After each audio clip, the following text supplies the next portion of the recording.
Are you ready to learn how to jump rope? My name is Kyle Easter and I'm with jump15.com, where I help you build your best body with the jump rope. Whether you're brand new to jumping rope, a beginner, or an intermediate jumper looking to solidify your skills, I got something in this tutorial for everyone.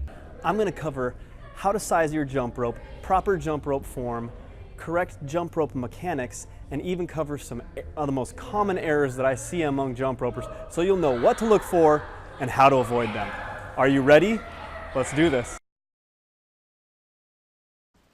Selecting the correct jump rope length is important. Too long forces you into bad form and mechanics. Too short leads to frustration. This is the standard measurement to get a good starting point for your rope length. We are all unique in height, proportion, and size. Use this method to get a starting point and make adjustments from there. Once you have your rope at chest height, you can further adjust the length by raising and lowering your hands as shown here. Another method is to tie a knot in the rope to shorten it. This is not recommended with cable ropes.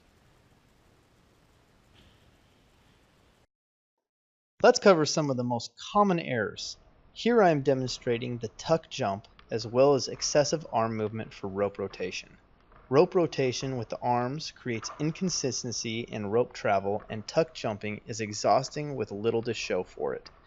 It will also leave you with too much knee flex in your jump, which will leave you on the ground for too long, limiting your ability to build speed. Another common jumping error is the pike jump. This expends energy in the wrong direction, leaving your jump less powerful. Alright, let's discuss the proper jump. Many people jump way too high. This increases impact and limits your ability to increase rope speed. Learn to jump low. 1 to 2 inches off the ground is all that's needed. This minimizes impact and allows you to speed up and slow down your tempo. Stay on the balls of your feet with legs slightly bent.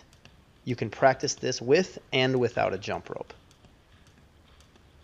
Keep these 4 key elements to jump rope form when you are practicing. Stand tall and relaxed, keep knees slightly bent, hands at hip height, and elbows pointed backwards.